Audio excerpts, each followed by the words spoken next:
Di langit pagi terbitlah harapan, cahaya ilmunya menyinari jalan.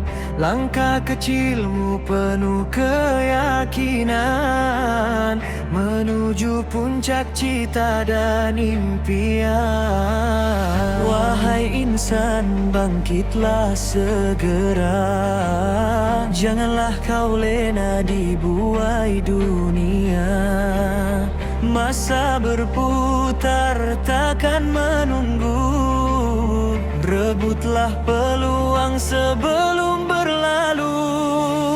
Ilmu itu cahaya dari Ilahi, menyuluh jalan terangi hati. Dengan tegar dan doa suci, terbuka jalan yang penuh erti. Cemerlang bukan sekadar kata, ia usaha tanpa berputus asa, mengorak langkah setiap masa, disulami sabar dan taat setia.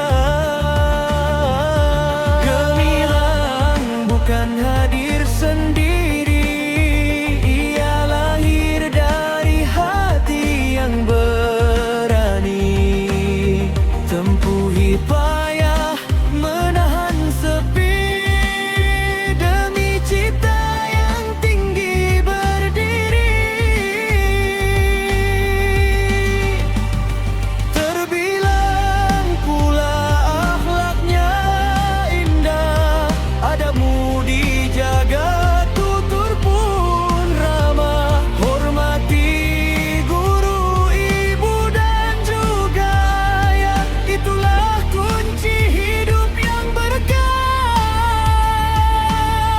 Andai kau jatuh, bangun kembali, jangan biarkan harapanmu mati. Kegagalan itu adalah guru sejati, mengajar erti tabah kuat di hati. Susunlah waktumu penuh hikmah, belajar tekun, ibadah jangan lemah. Seimbang dunia dan juga akhirat, itulah jalan hidup kita yang indah.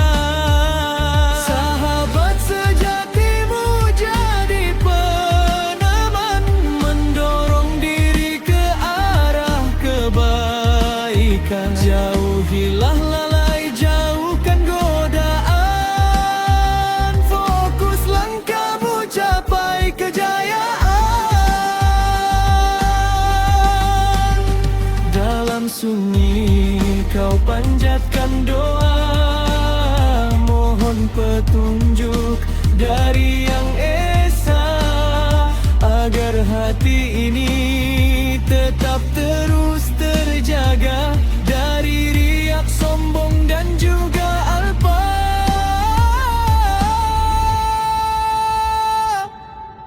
Wahai pelajar harapan bangsa, kaulah pewaris masa depan kita.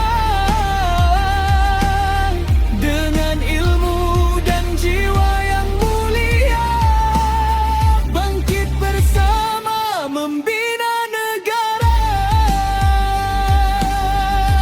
Cemerlang, gemilang dan terbilang, bukan mimpi yang datang melayang, ia hasil usahamu yang kau rancang, dengan iman yang tetap terpancar.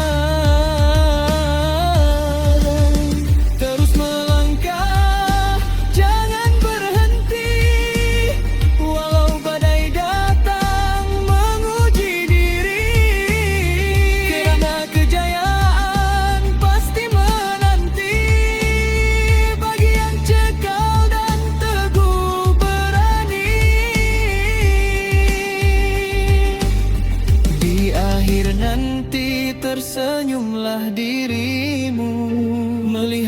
hasil usaha yang kau tunggu, bahwa jalan yang kau tempuhi dulu membawamu ke puncak yang satu. Cemerlang di dunia yang sementara, gemilang di sisi yang Maha Esa. Terbilang adalah sepanjang masa, itulah ciri